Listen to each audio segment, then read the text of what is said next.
Okay, we're going to cover some basics here. So you have your sand casting flask. It's got two sides. You have the negative side and the positive side. And you want to start with the positive side. This has an edge on it, and that edge always goes down. So the first thing you want to do is you just want to take a little bit of your clay and put it in there. Take like a wooden dowel and push it down fairly hard. I mean, it doesn't have to be too hard, but your goal here, and a lot of people seem to miss this, is that when you turn it over, you want this to be nice and flat and all the way against the edge here. If you look at a lot of the videos, you'll see where they don't get this compact enough and it doesn't quite fill in areas. And that's kind of a no-no. You want it to be nice and flat across there.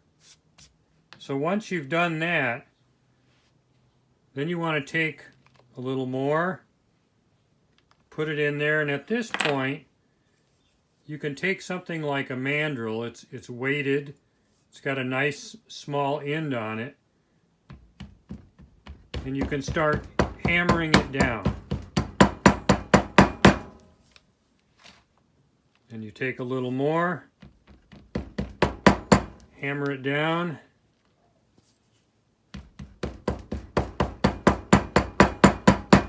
Until it's above the edge of the flask. At this point, you would take something with a straight edge and you would scrape it off. And when you scrape it off, you want this to be nice and flush. So you pick this up, you brush that off. I like to have something weighted like this to hit against. That's another thing that's important. So now you can see this is nice and smooth on both sides. So at this point, I would take talc, and you can do it like this. You can pounce it on. This is just a sock. Or you could take a little cup of talc like this, and you could paint it on. It's up to you. Talc is not good to breathe, so I'd wear a dust mask and have ventilation. Okay, so the next thing, we've got the area here that is where the sprue and the funnel is going to be at. And so if I have a pattern, I like to back it up because I want to have the funnel, and then I want to have some sprue to it. I don't know if you've ever seen it, but some people, they make this gigantic sprue, and it goes right up against your ring. And I always see that, and I'm like, that is going to take so long to cut. So I like to have just a, maybe a 5 or 6 millimeter sprue. And at that point, this can be pushed down in. And if you have something, you can get these at the hardware store. This is called a tart tamper. It works great to push an item in like that. And I try and get this in so it's halfway at the least. Maybe a little farther than halfway, because later on you're going to have to start adding your vents. And you want the vents to be into the half that's the deepest. Okay, at this point, you want to make sure there's no clay that's sticking up that's going to keep the two halves from going together. So you're going to want to clean that off. Clean it off all the way around. So at this point, now that it's cleaned off, you would take the negative side, line it up, fit it right down on there. Make sure it's good and tight on there. And then we're going to do this the same way. We're going to add just a little bit, and you're going to want to push this down tightly against your pattern.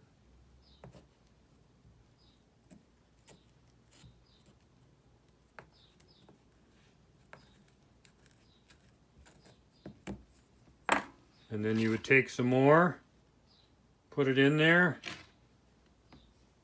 and now you can go to your mandrel.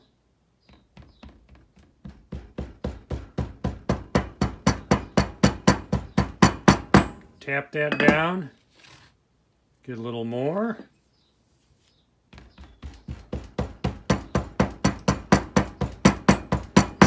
Tap it down and make sure it's above this rim.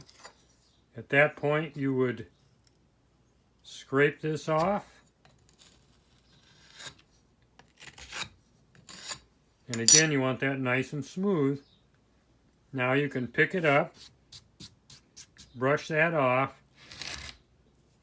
And at this point, I find if you set it on something and you pull it carefully straight apart, you'll come out with a great impression. And you can see this is very clean. The clay comes all the way out to the edge. This side is very clean. So the next step, I would start with this side since the pattern is not on here. And the advantage of having a round area there for your funnel is that your thumb fits so nicely right into here. And you can create the perfect funnel with your thumb.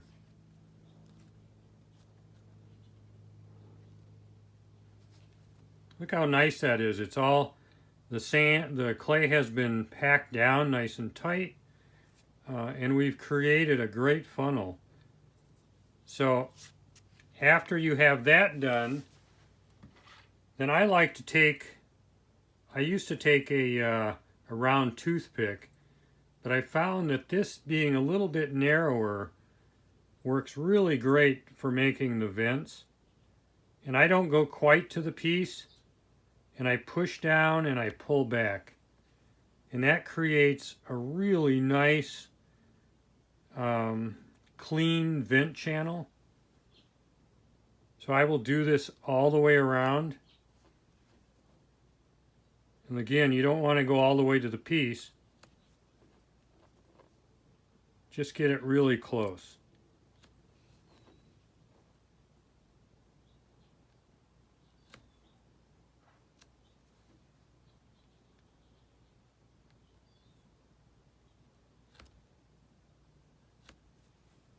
Look how nice those are.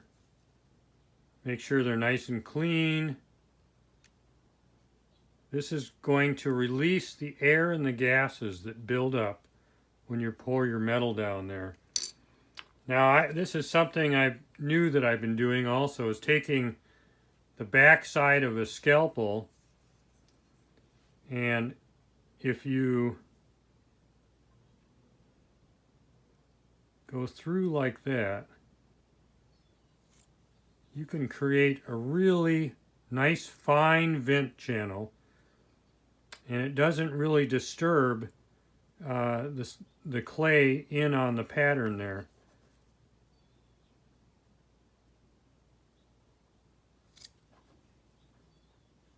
So we would do this to all of them.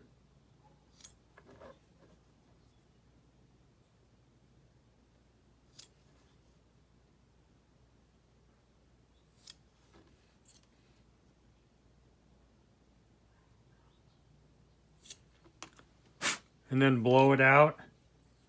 And then you can kind of look in there and see if there's any little bit that broke off. And if there is, you know, and actually if you're sitting at your bench and doing this, you can do it really well instead of behind a camera. But you can take the end of the scalpel and you can really clean that off and then just blow it out. But we have a really nice, clean impression here. And having these vent channels be so small, you know, it's just air and gases, so The great thing about this is you're not going to get a lot of metal that's going to travel down those. Another thing that works is the edge of a business card, and it would do pretty much the same thing as the scalpel. Now another thing I do is I would take something round like this, and I would take all these edges and I would round them. Because you have to think that when metal is rushing down, you don't want it to break away an edge. So if you can round that edge, there's less chance you're going to break something off, it's going to go into the mold, and it's going to cause little holes in your casting. So clean that off right there.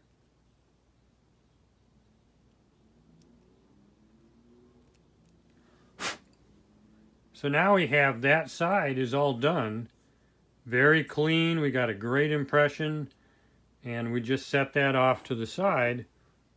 And now we take this side, and you want to look down in the channel here, make sure there's no clay in there. If there is, blow it out. Then you can take a pair of tweezers, you can get under the sprue, and you can kind of rock it up and down, loosen it, and it pops right out. And if you look, little bit of a lip right here, but I can push that down. That is a great impression. And so now the same thing would happen. You would use your thumb, and you could create an ideal funnel here.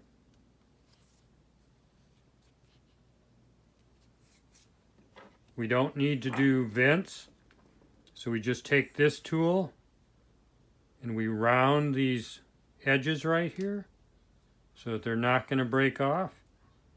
You could even round the edge in here just slightly. I would probably sit down and do it better.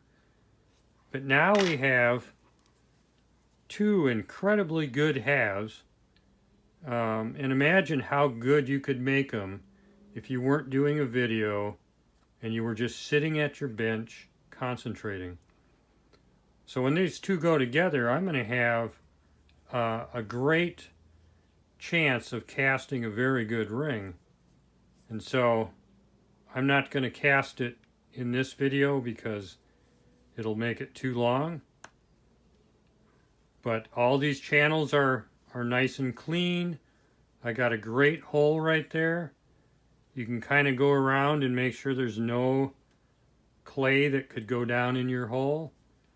And this should be a very successful sand casting. So we're going to stop right here, and then I'll do another video next.